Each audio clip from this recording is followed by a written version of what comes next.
I joined in the 13th of September 1940. Not yet out of his teens, a young Orvel Dove enlisted in the Air Force to contribute whatever he could to the war effort. He remembers parading around the seawall, rifle in hand at Jericho Beach, with fear of a Japanese invasion that increased a little bit more with the sound of each crashing wave against the shoreline. We had a gun, and I think it was a 303, and we were supposed to protect it. But I think we were more scared than anybody would be ever coming across that wall, because we didn't know what to expect.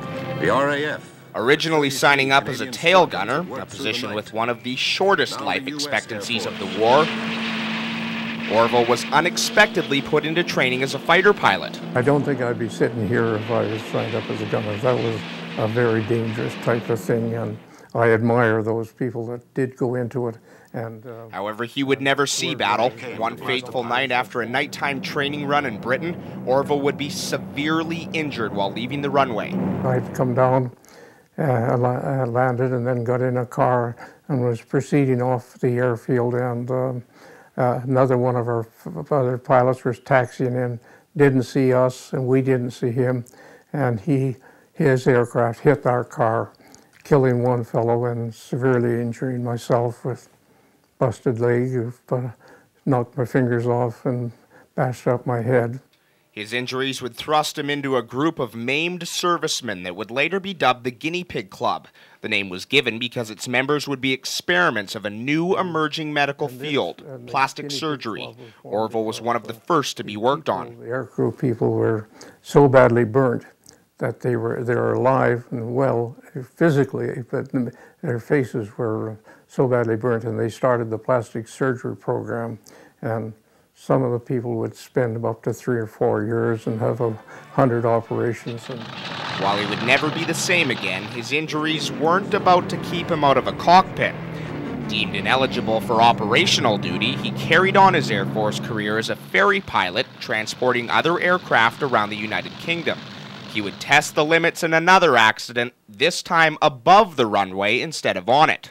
I took off, and I had a glycol leak just after I took off, which is where the glycol kept pouring into the aircraft, and it obscured my vision. I had smoke and everything, so I couldn't bail out because I wasn't high enough, so I decided to try to land. And all of a sudden, the other aircraft come in underneath me, and we hit each other about 100 feet off the ground and threw us both to the ground, but fortunately both of us were able to walk away from it. Having seen the devastation firsthand, Orvel hopes people remember the average person forced to live through the deadly German air raids night after night.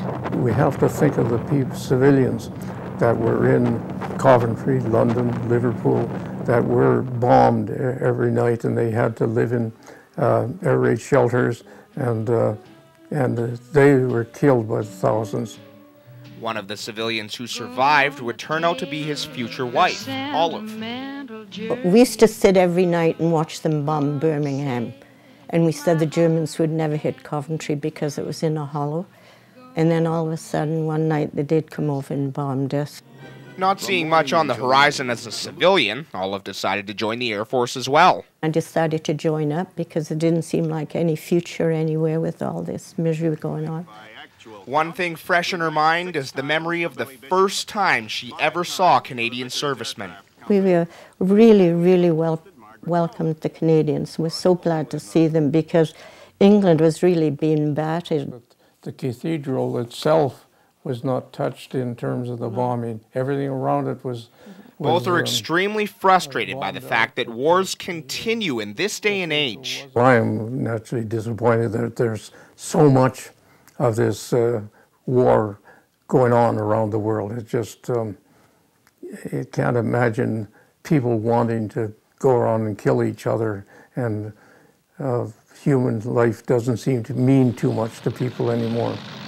While Orvel doesn't want to see his grandchildren witness the pain and suffering that accompanies war, he hopes every single Canadian remembers that the everyday freedoms we have wouldn't be here had they not been fought for around the globe. I think you have to remember what went on and what we're doing and living today.